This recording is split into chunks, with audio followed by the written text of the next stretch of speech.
हिंदू धर्म में सप्ताह के 7 दिन सनातन धर्म के किसी न किसी देवी देवता को समर्पित किए गए हैं। वर्ष भर हमारे सनातन धर्म में त्योहार आते हैं, कई सारे व्रत लिए जाते हैं। आप उपवास करते हैं, प्रभु की भक्ति करते, प्रभु आपका कल्याण करते। उन्हीं में से एक शनिवार का दिन कर्म और न्याय के देवता शनिदेव को समर्पित किया गया है। धार्मिक ग्रंथों में शनिवार के दिन शनिदेव को प्रसन्न करने और उनकी कृपा प्राप्त करने के लिए निर्मल मन से पूजा करनी चाहिए। उससे आपके जीवन में कई शुभ परिणाम प्राप्त होते हैं। यदि आप शनिवार का व्रत करते हैं या फिर शनिवार का व्रत करना चाहते हैं तो उसके एक दिन पहले मांस मदिरा यहाँ तक कि तामसिक भोजन का सेवन न करें। शनिवार के दिन प्रातःकाल उठकर स्नान आदि से निवृत्त होकर शनिदेव की पूजा के लिए व्रत रखें। मूर्ति पर तेल और फूल माला चढ़ाएं।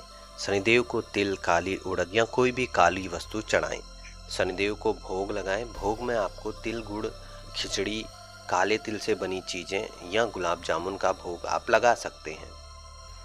शनिदेव की आरती करें, पाठ करें, अधिक से अधिक उनके मंत्रों का जाप करें और पूजा के बाद आप असहाय लोग या आपके आसपास जो भी कमज़ोर वर्ग के लोग हैं उनको भोजन कराएं या कुछ दान दें। व्रत का पारण आप ध्यान दें, आपको काली उड़द की दाल की खिचड़ी से करना है। शनिदेव से संबंधित कुछ और बातें भी हैं। यदि आप शनिदेव को प्रसन्न करना चाहते हैं तो पीपल के पेड़ के सामने दीपक जलाएं और 7 बार परिक्रमा करें। यदि आपकी कुंडली में शनि का दोष है तो आपको शमी के पत्ते शनिदेव को चढ़ाना चाहिए। शनिदेव अनुशासन और न्याय से जुड़े हैं, कर्म के देवता हैं। तो आइए शनिदेव की कथा का श्रवण करिए। उससे पहले यदि आपने चैनल को लाइक नहीं किया है तो लाइक करें, सब्सक्राइब करें। वीडियो तभी आप शेयर करिएगा यदि आपको पसंद आती है। प्रभु राम भक्त हनुमान हम सभी पे आशीष बनाए रखें। भक्ति ज्ञान उपाय चैनल में आपका स्वागत। जैसा कि मैं हमेशा से कहता हूँ आपसे, फिर से आपका निवेदन है, यदि आप कथा सुनते हैं तो उसका पूरा श्रवण करें, उसे अधूरे में न छोड़ें। यदि आपके पास समय नहीं है तो इस वीडियो को यहीं पे समाप्त कर दीजिए। जब आपके पास समय होगा तब आप इस कथा को सुनिएगा और पूरी सुनिएगा। एक समय स्वर्गलोक में सबसे बड़ा कौन है का विवाद हुआ। सब लड़ रहे थे कि सबसे बड़ा कौन है। कोई भी झुकने को तैयार नहीं थे। 9 ग्रहों में वाद विवाद होने के पश्चात युद्ध इतना बढ़ गया कि निर्णय के लिए सभी देवता देवराज इंद्र के पास पहुंचे और बोले, हे देवराज, आपको निर्णय करना है कि हम सब में सबसे बड़ा कौन है। देवताओं का प्रश्न सुन के देवराज इंद्र भी उलझन में पड़ गए। अब वह सोचने लगे कि मैं किसको बड़ा कहूं। तब इंद्र जी बोले, मैं इस प्रश्न का उत्तर देने में असमर्थ हूं। हम सभी पृथ्वीलोक में उज्जैनी नगरी में राजा विक्रमादित्य के पास चलते हैं। देवराज इंद्र सहित सभी ग्रह उज्जैनी नगरी पहुंचे। सभी देवता उज्जैनी नगरी पहुंचे और सबने अपनी समस्या राजा विक्रमादित्य को बताई। उनकी समस्या सुन के राजा विक्रमादित्य भी परेशान हो गए, क्योंकि वह जानते थे कि सभी देवता अपनी अपनी शक्तियों के कारण महान हैं। यदि मैंने किसी को भी छोटा या बड़ा कह दिया तो उनके क्रोध का प्रकोप मुझे भोगना पड़ेगा, जिससे मुझे भयंकर हानि हो सकती है। अचानक राजा विक्रमादित्य को एक उपाय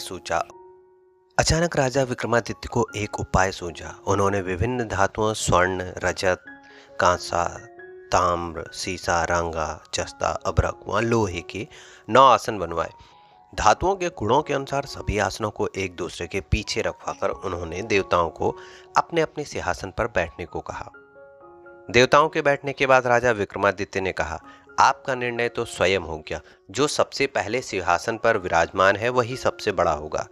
राजा विक्रमादित्य के निर्णय को सुनकर शनिदेव ने सबसे पीछे आसन पर बैठने के कारण अपने को छोटा जानकर क्रोधित होकर कहा, राजा विक्रमादित्य, तुमने मुझे सबसे पीछे बैठाकर मेरा अपमान किया है।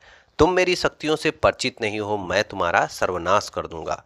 शनिदेव ने कहा, सूर्य एक राशि पे 1 महीने, चंद्रमा 2.25 दिन, मंगल 1.5 महीने, बुध और शुक्र 1 महीने, बृहस्पति 13 महीने रहते, लेकिन मैं किसी राशि पे 7.5 वर्ष तक रहता हूँ।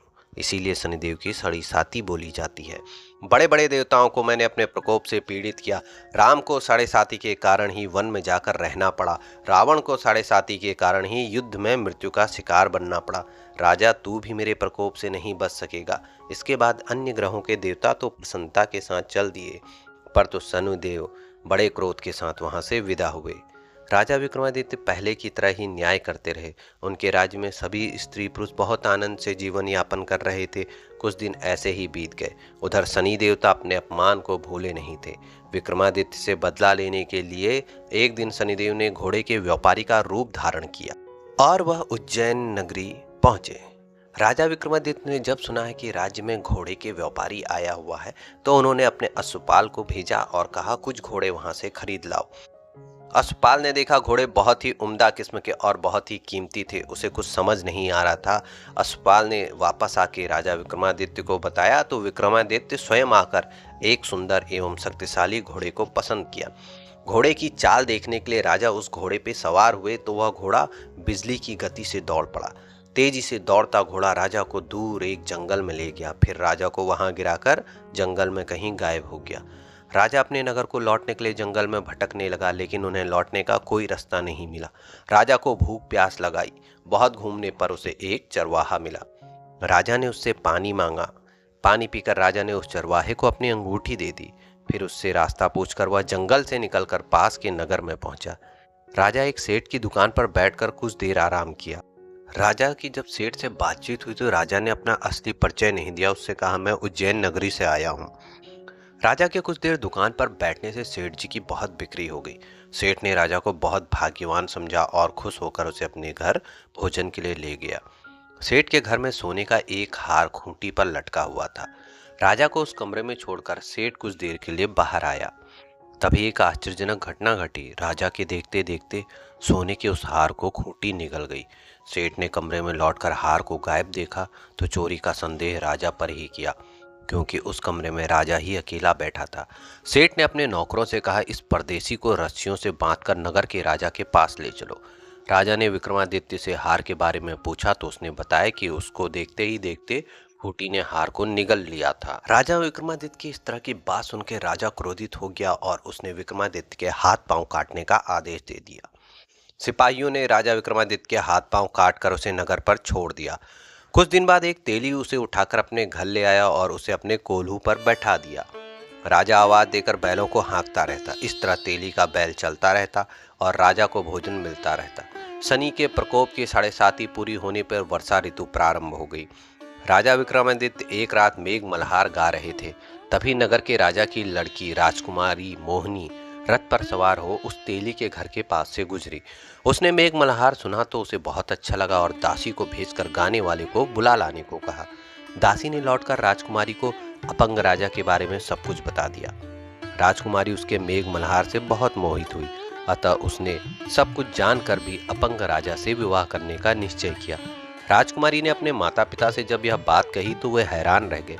रानी ने मोहिनी को समझाया, बेटी तेरे भाग्य में तो किसी राजा की रानी होना लिखा है, फिर तू इस अपंग से विवाह करके अपने पांव पर कुल्हाड़ी क्यों मार रही है। लेकिन माता पिता की कोई भी बात का असर उस पर नहीं पड़ा और राजकुमारी ने जिद नहीं छोड़ी और अपनी जिद पूरी कराने के लिए उन्होंने भोजन का त्याग कर दिया और निश्चय किया कि वह अब प्राण त्याग देंगी। आखिर विवश होकर राजा रानी ने अपंग विक्रमादित्य से राजकुमारी का विवाह कर दिया। विवाह के बाद राजा विक्रमादित्य और राजकुमारी तेली के घर पे ही रहने लगे।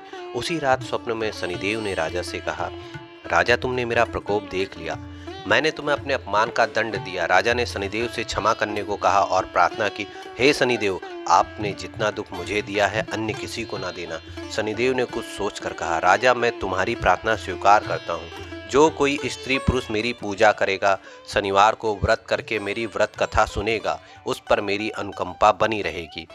प्रातःकाल राजा विक्रमादित्य की नींद खुली तो अपने हाथ पांव देख के राजा को बहुत खुशी हुई। उसके मन ही मन शनिदेव को प्रणाम किया। राजकुमारी भी राजा के हाथ पांव सही सलामत देखकर आश्चर्य में डूब गई। तब राजा विक्रमादित्य ने अपना परिचय देते हुए शनिदेव के प्रकोप की सारी कहानी सुनाई। सेठ को जब इस बात का पता चला तो दौड़ता हुआ तेली के घर पहुंचा और राजा के चरणों में गिरकर क्षमा मांगने लगा। राजा ने उसे क्षमा कर दिया, क्योंकि यह सब तो शनिदेव के प्रकोप के कारण हुआ था। सेठ राजा को अपने घर ले गया और उसे भोजन कराया। भोजन करते समय वहां एक आश्चर्यजनक घटना घटी। सबके देखते ही देखते उस खूंटी ने हार उगल दिया। सेठ जी ने अपनी बेटी का विवाह भी राजा के साथ कर दिया और बहुत से स्वर्ण आभूषण धन आदि देके राजा को वहां से विदा किया। राजा विक्रमादित्य राजकुमारी मोहिनी और सेठ की बेटी के साथ उज्जैनी नगर पहुंचे। नगरवासियों ने हर्ष से उनका स्वागत किया। अगले दिन राजा विक्रमादित्य ने पूरे राज्य में घोषणा करवाई, शनिदेव सब देवों में सर्वश्रेष्ठ है। प्रत्येक स्त्री पुरुष शनिवार को उनका व्रत करे और व्रत कथा अवश्य सुने। राजा विक्रमादित्य की घोषणा से शनिदेव बहुत प्रसन्न हुए। शनिवार का व्रत करने और व्रत कथा सुनने मात्र से सभी लोगों की मनोकामनाएं शनिदेव की कृपा से पूरी होने लगी। सभी लोग आनंद पूर्वक रहने लगे। आपने भी शनिदेव की कथा का श्रवण किया है। शनिदेव आपके भी सभी मनोकामनाएं पूर्ण करें, सत्कर्म करें आप और पे भाव रखें। आपके सभी काम सफल होंगे। वीडियो समाप्त करता हूँ। जय श्री राम।